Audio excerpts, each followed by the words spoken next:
We vacationed on the island for quite some time before we moved here. So we would drive by the school and, we'd say, oh, look at that little red schoolhouse.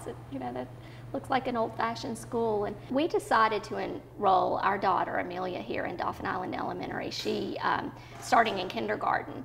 And one of the reasons that we did that, we had been considering a private school in the Atlanta area, and we were trying to decide if we wanted to take full-time residency here.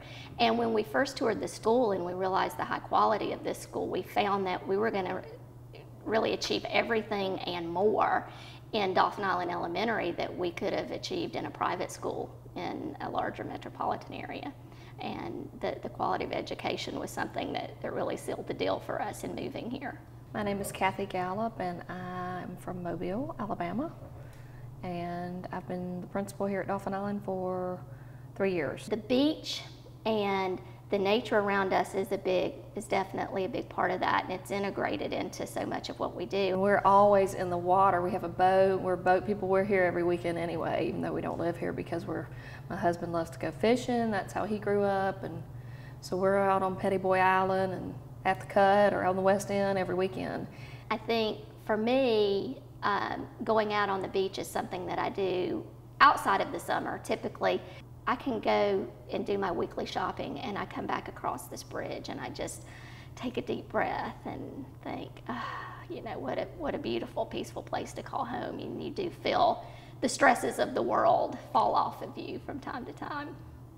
A hurricane, you kind of know that it's going to come and go, and even if it's bad, you can fix it. But to me, if this doesn't get stopped, it's kind of like an ongoing thing. It's been going on now for over 40 days, I think. It's been very surreal.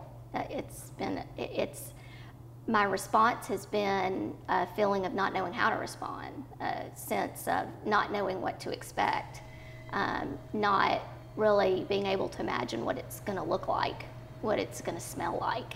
How long will we be able to stay here?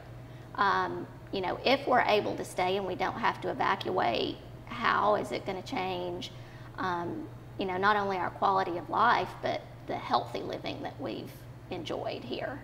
A lot of our students' parents are shrimpers and oystermen and people that rely on the water. Unfortunately, I think as we're seeing the oil come closer and closer to us, reality's setting in.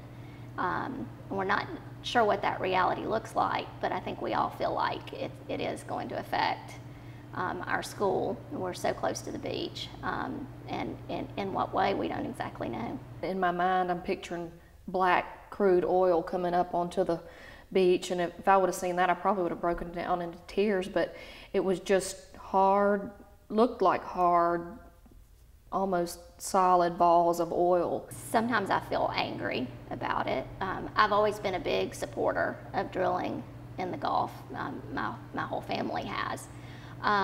But we always expected and held the companies to the highest standard of safety and expected that that's what was happening. And now we find out that there really wasn't even a contingency plan for something like this.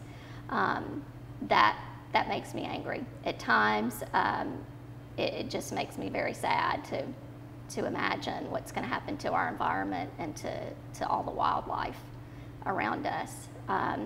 Other times, I shrug my shoulders and say, we'll take one day at a time and life goes on and we'll just deal with what happens. So there's definitely a mix of emotions.